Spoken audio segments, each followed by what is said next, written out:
In this video, we are diving into Adobe Firefly's advanced settings and camera lenses. While these features might seem complex, they are quite user-friendly.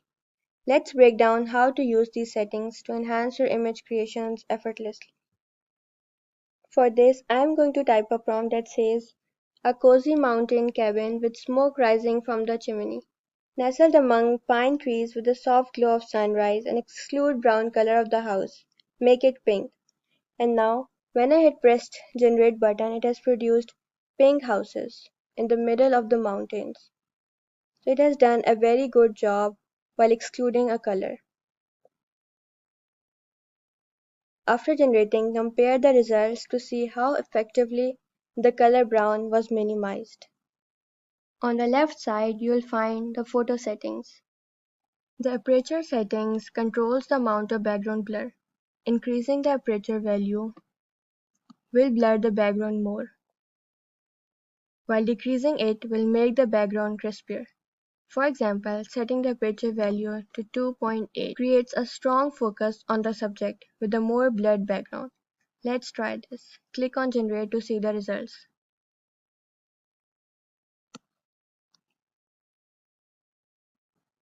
Next, we'll be talking about portrait photography. If you want a portrait with a sharp focus on the subject and a softly blurred background, set the aperture to 2.8. Adjusting it higher, like to 8, will reduce the blur and make more of the scene in focus. So let's talk about our previous results.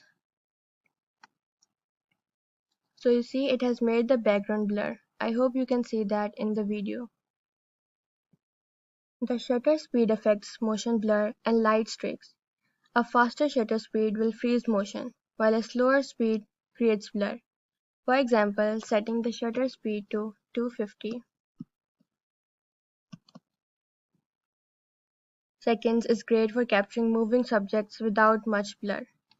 For a dynamic scene like a car in motion, increase the shutter speed to reduce motion blur. Conversely, for a light trails effect, use a slower shutter speed. The field of view, known as FOV, settings control how much of the scene is visible. A large FOV captures a wider angle, while a small focus on a narrower view. You can play with that to zoom and to wide, just you see in this dog picture. Let's click on Generate to test for our image. A 50mm lens setting provides a standard view, while a wider angle lens captures more of the scene. For a landscape photo, you might want a wider field of view to capture more of the scenery. Adjust the FOV to a higher value to include more of the landscape in your image. Let's see our photos. So it has captured more scene from the surroundings. Firefly offers various lens effects. You can simulate different lenses to achieve various effects, such as a wide angle or telephoto. For example, use a wide-angle lens for capturing expansive scenes and a telephoto lens for close-up shots. You can also adjust lighting, color tones, and compositions. For instance, setting the lighting to golden hour creates a warm, golden glow in your images. Adjusting compositions to close-up will focus on specific details. If you want to create an artistic close-up of a flower, set the composition to close-up and lighting to golden hour for a beautiful warm-toned image. There are more options for lighting too.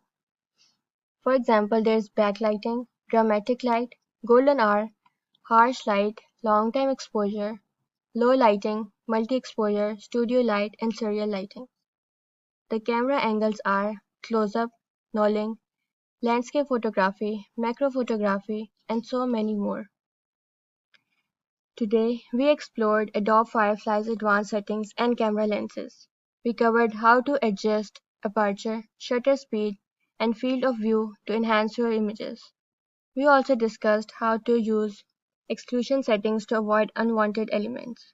Feel free to experiment with these settings to see what works best for your projects. Adobe Firefly offers a lot of flexibility, so don't hesitate to explore and try different configurations.